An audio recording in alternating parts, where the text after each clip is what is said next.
ओम श्री परमात्मने नमः।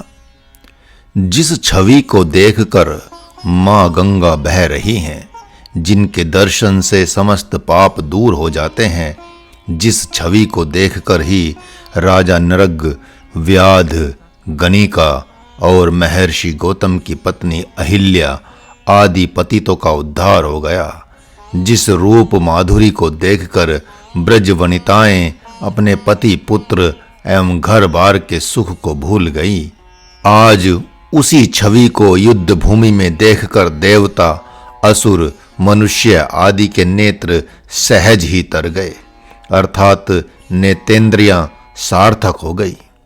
जिस भगवान की अवर्णनीय छवि का पान करते हुए भक्त प्रहलाद अपने पिता के अत्यंत भयावह क्रोध को प्रेम पूर्वक सहन कर जाते हैं, सबको लुभाने वाली जिस छवि का दर्शन करते हुए माँ यशोदा उन्हें पालने में डालकर झुलाती हैं, जिस छवि को देखकर ब्रज के शत्रु कंस एवं उनके गण भगवान के मनोहारी हाथों द्वारा मारे गए, वही दिव्य एवं मधुर छवि आज दुर्योधन, दुशासन तथा नीच शकुनी आदि को डरावनी लग रही है।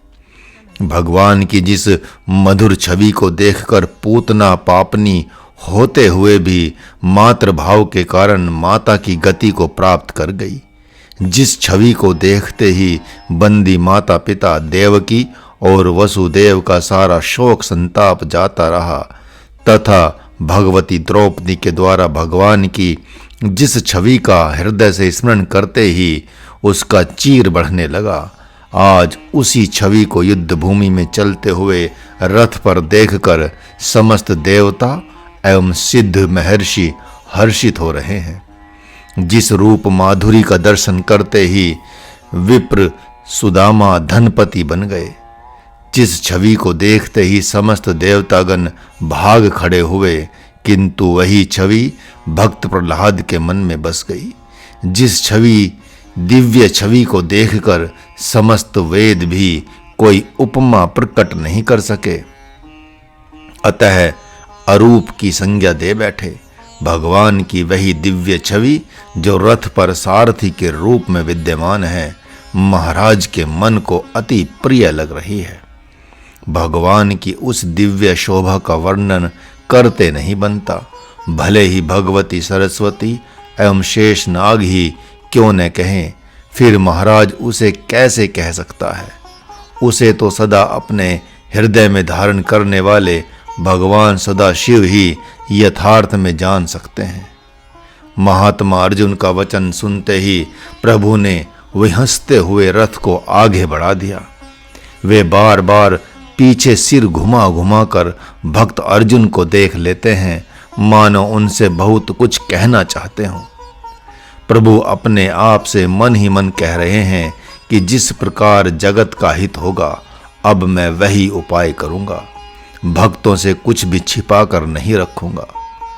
अब मैं ब्रह्म विद्या को प्रकट करके ही युद्ध कराऊंगा तथा इस ब्रह्म शक्ति से एक नवीन सृष्टि की रचना करूंगा, जिसका कभी संत एवं भक्त गीता कहकर गायन करेंगे। आकाश मंडल से देवता एवं सिद्धगण भगवान को बार बार प्रणाम कर रहे हैं। उधर महर्षि व्यास के मन को यह दृश्य इतना भा गया है कि वे बारंबार उसका दर्शन कर रहे हैं, मानो उनके नेत्र तृप्त ही नहीं हो रहे हों। भगवान कभी महात्मा अर्जुन की आंखों में देखते हैं और उसी क्षण वे हंसते हुए पितामह भीष्म की ओर दृष्टि कर लेते हैं। कभी अति गंभीर होकर द्रोणाचार्य और कृपाचार्य को देखते हुए पुनः अर्जुन को देखने के लिए घूम जाते हैं। उधर गंगा पुत्र पितामह भीष्म अतिशीलवश संकोच में पड़कर अनेक प्रकार की कल्पना करते हुए चिंतित हो रहे हैं। वे मन ही मन भगवान को बार बार प्रणाम करते हुए कह रहे हैं कि हे परम उदार प्रभु, मैं आपकी शरण में आ गया हूँ।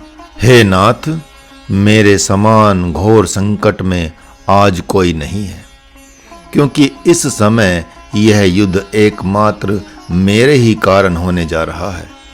अवश्य ही मुझसे कोई घोर अपराध हुआ है जिससे दैव आज मुझे यह कष्ट दे रहा है। अपने प्रिय कुंती पुत्र अर्जुन जैसे शीलवान एवं विनम्र पोते को देखकर उनका हृदय भर आया है। उनका मन कर रहा है कि उसे अंक में भर लें। अरे यह क्या! उनका मन भागकर बारंबार अर्जुन को गले लगाते हुए माता के समान चूम चाट रहा है। उनके नेत्रों में अश्रु धारा बह रही है। अब और भी आश्चर्य हो गया है। वे रथ से कूदकर भगवान के चरणों में प्रणाम कर अर्जुन के गले से लिपटना ही चाहते थे कि अंतरिक्ष में प्रकट होकर महाराज शांतनु ने उन्हें ऐसा करने से रोक दिया। तब वे सोच रहे हैं कि दैव के सामने किसी का वश नहीं चलता। प्रभु उनके मन की गति को देखते हुए अति गंभीरता के साथ चल रहे हैं। पुनः पीछे पितामह भीष्म को देखने लगे तो देखा कि उनका हृदय अत्यंत अधीर हो रहा है। जब आचार्य द्रोण की तरफ भगवान रथ को हाँक कर ला रहे हैं तो उन्हें देखते ही निद्रा विजयी अर्जुन ने सिर झुकाकर प्रणाम किया। जब अर्जुन ने उनकी आंखों में आंखें डालकर प्रेम करना चाहा तो नेत्रों के परस्पर मिलते ही गुरु द्रोणाचार्य अति लज्जित हो उठे।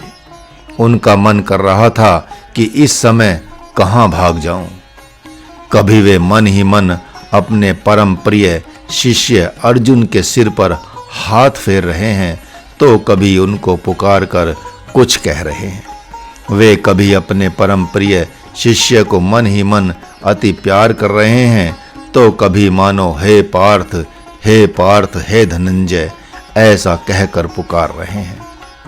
वे अमृत में प्रेम रस से शिष्य अर्जुन को सींचते हुए तृप्त नहीं हो रहे हैं, क्योंकि उन्हें वे परम प्रिय पुत्र की भांति बहुत भा रहे हैं। वे पूर्व की बहुत सी सेवाओं को याद कर रहे हैं और सोच रहे हैं इसके समान कोई श्रेष्ठ धर्मात्मा शिष्य है ही नहीं।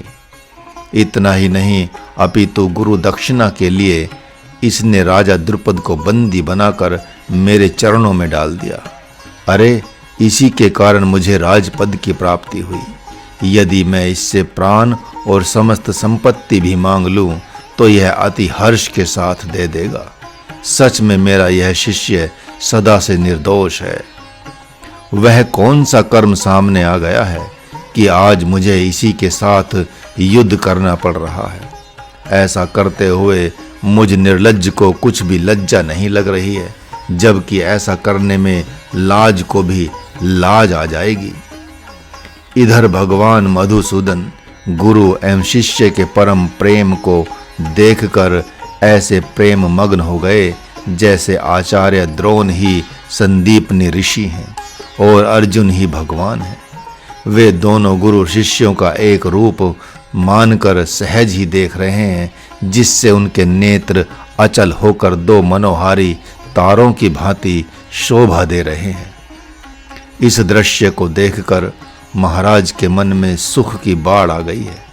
अतः प्रभु का गुणानुवाद सहजता से कैसे गा सकता है। उधर संजय सहजता से प्राप्त इस समाधि को हटाने का प्रयत्न कर रहे हैं। इस प्रकार शिष्य अर्जुन, आचार्य द्रोण एवं भगवान की छवि अति शोभित हो रही है।